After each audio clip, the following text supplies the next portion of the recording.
I am California of the past. I am California of the past. I I am am California California of the of the past. past.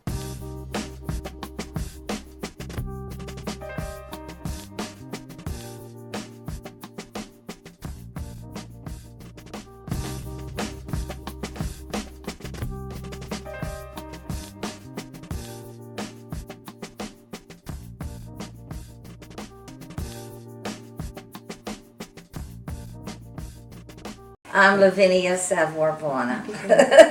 And I'm Nathaniel J. Bornor, and I'm over 50. Well, so am I. But it's interesting how we came to move to California. Ned had been in the service, and after coming out of the service, went to work for a newspaper in Baton Rouge, Louisiana. The Baton Rouge Advocate, I believe it was called.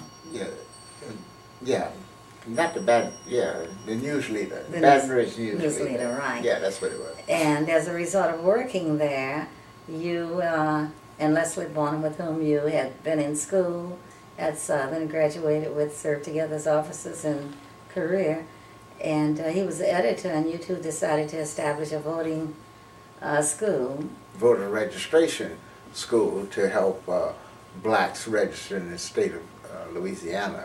In fact, in Baton Rouge. And that was in 1955, 56. Yeah, we decided to help blacks get registered in Baton Rouge, and they had to go through filling all the forms and everything. Had to give their age, the month, and the days. Everything had to be spelled correctly and everything. And then after they fill out the form, they had to go down to the registration office and submit it, and then had to be subjected to interpreting certain aspects of the Constitution. Many of them didn't necessarily pass that. I doubt if the registrar knew those answers themselves. But anyway, make a long story short, my life was threatened by the White Citizen Council. If you know, they were the first cousins to the Ku Klux Klan. But anyway, I decided to come to California, work on my master's, and never look back. Yeah. Well, the thing about it and threatening it, for a while we hesitated because we had bought a new house when we first married, and I had decided that we were going to stay in Baton Rouge. In fact, I had started at LSU working on my doctorate. Yeah. And, it was quite a hard decision to make and quite a sacrifice because we had to give up our home. We leased it, and we came to California thinking that we were going to return to Louisiana. But then after getting here and going to school, we were offered jobs in the Bay Area. Nat was offered a job in Oakland. Of course, I too went down to apply in Oakland, and I was told that Oakland had a policy of not hiring husband and wife to teach. Remember that? Yeah. And so it was so funny because we found out later this was not the policy for others, just for African Americans. But the personnel director was kind enough to give me the name of the superintendent in Richmond. Yeah. So I went out to Richmond for an interview, and the personnel director there said, well, we already have our quota, but I understand San Lorenzo is looking for teachers, and I'll tell you how to get there, and you just call out there, and in fact, I'll give you Dr. Charles Lee, who was the personnel director, I'll give you his telephone number. So sure enough, I called and he said, yes, can you come out for an interview? So we went out not knowing where it was. All we knew there were four corners in San Lorenzo, Llewellyn, and Hesperia, it turned out. And he called a principal in, Kathy Zacharias, who was principal at Lorenzo Manor. This was about 3 or 4 days before school was opening in August 1958. And she came over, she interviewed me, and I was hired on the spot. In fact, that was before the internet. So they had to call the principal in Baton Rouge where I taught, and Audrey Boykin. Yeah. And she had to send a telegram stating that, I was, met the qualifications and so forth, and so I was hired. So the first day of school, I'll never forget, I showed up, in my car and all, and there were several people out in a parking lot, and you know, the parents of the students, and so they came up to the car and they offered to help me with my books and so forth, and walked me to the classroom, and I thought, wow, this is fantastic. Then later that day, the superintendent, Paul Everett, came out to visit. Several school board members came out and so forth. And in fact, one was Atkins, not Ken Atkins, but his wife, who was on the school board. And she came to visit and so forth.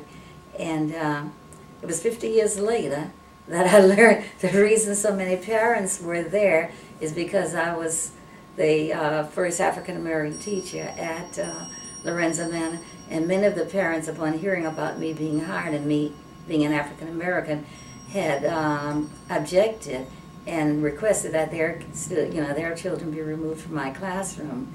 And there were others who believed in me. And 50 years later, one of those students contacted me, who is now teaching at one of the high schools, private high schools in Berkeley.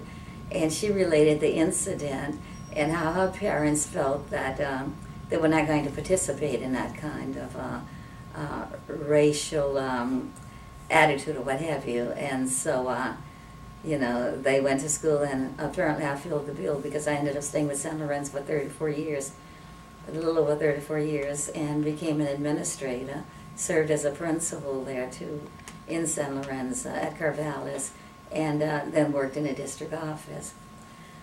But the way we came to live in Hayward after working in San Lorenzo, and we decided we were going to stay in the Bay Area in Oakland, and so we began looking for houses in Oakland, and realtors kept showing us just a certain section of Oakland. That was not what we wanted. So one of Nat's co-workers who worked with him at Elmhurst School invited us over to her house on Almond Road in Castro Valley to come and see. There were 5 African-American families living on Almond Road, and there were 3 lots available, so they wanted us to come and look at the lot. Yeah, Tadamith and Henderson's, that was Henderson. Yeah, Henderson. Uh-huh. And so we went over to look, but at that time the lot was selling for $8,500, and we would have had to build a house valued at $35,000 above, and we thought, oh God, we can't afford that.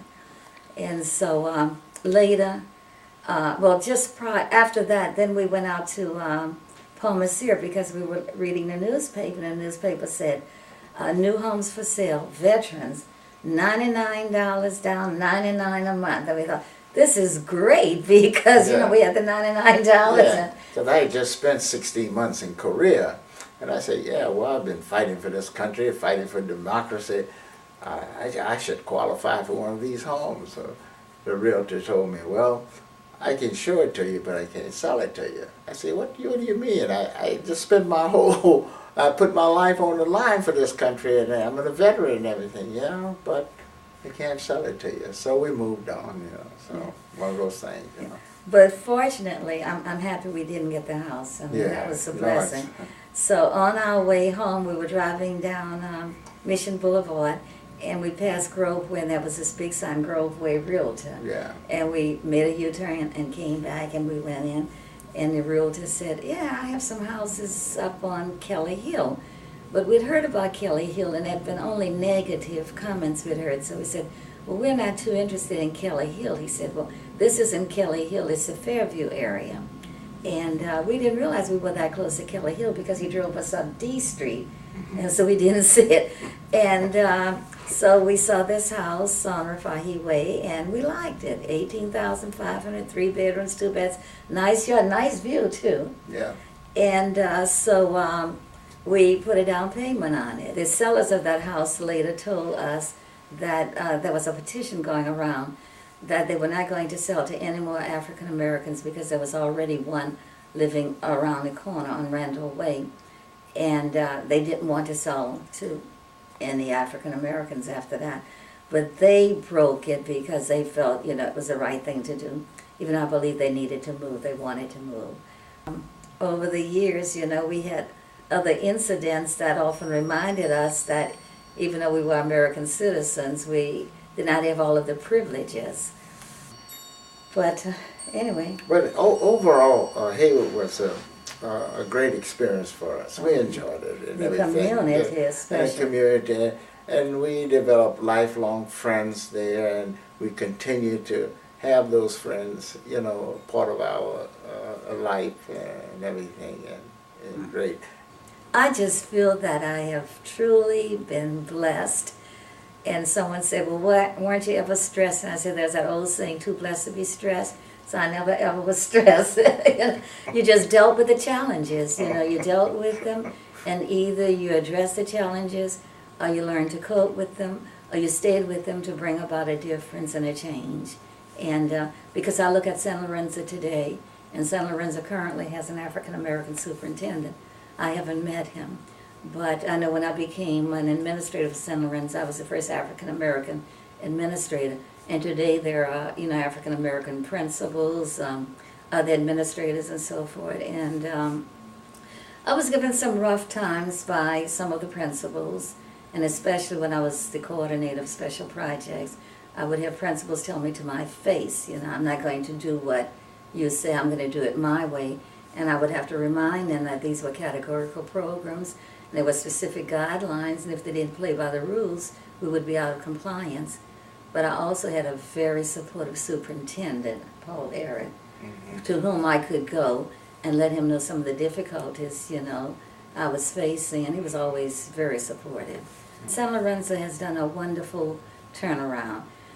Because at the time I worked in San Lorenzo, we couldn't even buy, because San Lorenzo had a covenant that I understand is still on the books, because they've not been able to get a quorum at their homeowners association to take it off of the books. But it's meaningless now. We'd like to thank the Hayward Library Association for coming out to interview us. It's nice being a part of your living history. It's quite an honor. Yeah.